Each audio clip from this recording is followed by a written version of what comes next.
Was written in 1892. Many changes have been made to make the words more personal for the American citizens. In 1954 was the final revision when the words "under God" were added. When these two words were added, it wreaked havoc across the nation, especially in the public schools being forced to recite the Pledge of Allegiance every day. However, currently, all but 5 states have made laws and passed laws that require the Pledge of Allegiance to be said every day in public schools. Everyone should say the Pledge of Allegiance for 3 reasons. First, the Pledge of Allegiance does not violate the First Amendment. Secondly, the Pledge of Allegiance does not advocate Christian views. And thirdly, the Pledge of Allegiance must stay in public schools. First, I will try to convince you why the Pledge of Allegiance does not violate the First Amendment. The Pledge of Allegiance does not violate the First Amendment. Hoyt, an assistant professor of religious studies, and Kapolsky, an assistant professor and director of Judaic studies, both from the Department of Interdisciplinary Studies at Virginia Polytechnic Institute and State University, wrote in the 2007 journal entry titled "The Pledge of Allegiance and the Meanings and Limits of Civil Religion." They claim that saying the Pledge of Allegiance is merely a civil religion and not a state or established religion. The definition of a civil religion, according to a Hartford Institution for Religious Research, is an institutionalized collection of sacred beliefs about the American nation. Phrases that fall under this category include the phrase "In God We Trust," which is printed on every coin and dollar bill in the U.S.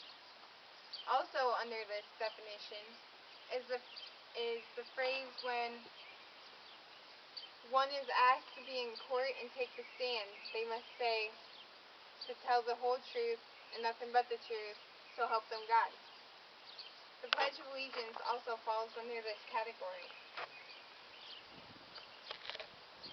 In an article written by the First Amendment Center, David Hudson, a First Amendment scholar and author of the article, says in 2004, during the Elk Grove Unified School District in versus Udo, the Supreme Court ruled that the Pledge of Allegiance does not violate the Establishment Clause.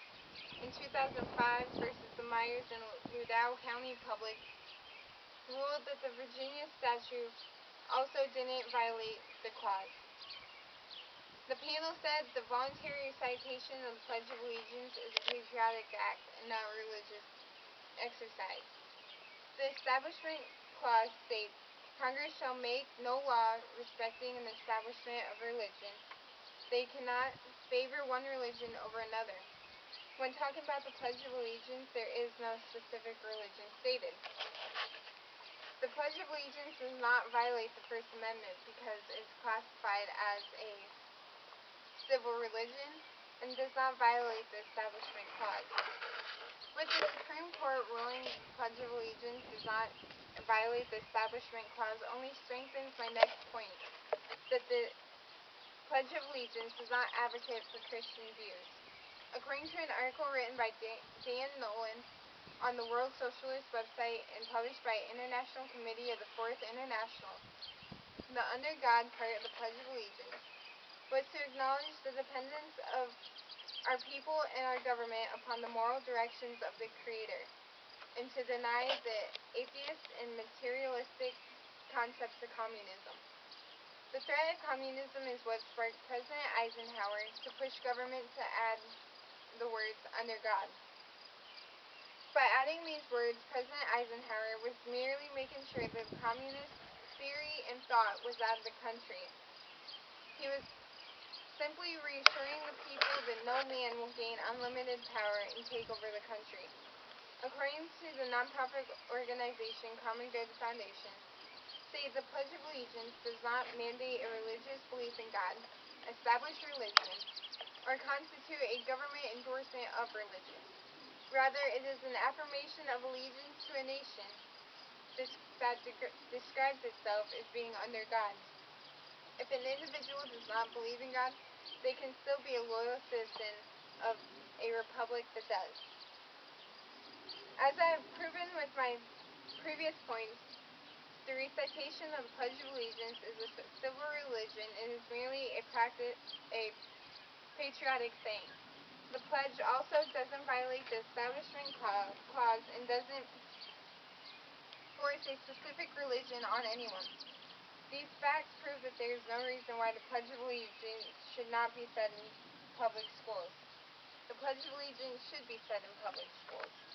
In an article written by the Huffington Post on September 18, 2012, Michigan became the most recent state to have a law requiring all public schools to set aside time to say the Pledge of Allegiance and to have American flag in the classroom. Stephen A. Smith, author of Patriotism, Pledge of Allegiance in Public Schools, Lessons from Washington County in the 1940s, states that rewriting the pledge was to protect Americanism when the U.S. was getting closer and closer to war. All but 5 states have a law like Michigan's, and they all say that the Pledge of Allegiance does not violate any laws and bills, and that it is constitutional. By reciting the pledge is reassuring everyone else of the patriotism they have for the U.S. Why would patriotic citizens erase something so symbolic when there is proof that the Pledge of Allegiance doesn't harm or force anyone into anything? In the same article by Stephens, he refers to the Arkansas General Assembly when they passed Act 1333, which states, State Board of Education shall adopt a policy to require the public schools in grades K through 12 daily recitation of Pledge of Allegiance during the first class every day. This law is also had part for people who want to opt out, saying students with religious objections shall be required to sit quietly or standing when saying the pledge. States such as Arkansas and Michigan also have a part where it talks about students who opt out. As of October 2009, 28 states have an opt-out law, and other schools require parental consent before the child cannot participate in it. The Pledge of Allegiance should stay in public schools. Although most states have laws requiring the Pledge of Allegiance to be said, some can still opt out and not be harassed. The pledge is an American symbol that every American should know. Even though there has been considerable debate about whether the Pledge of Allegiance is constitutional or not, I have given you 7 reasons why the Pledge of Allegiance is constitutional. By reciting the pledge is stating their loyalty to their country.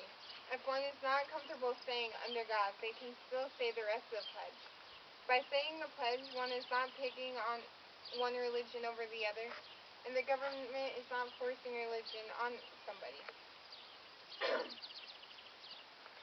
It is simply being patriotic. Everyone should say the Pledge of Allegiance for 3 reasons. The Pledge of Allegiance does not violate the First Amendment. The Pledge of Allegiance does not advocate Christian views. And the Pledge of Allegiance must stay in public schools.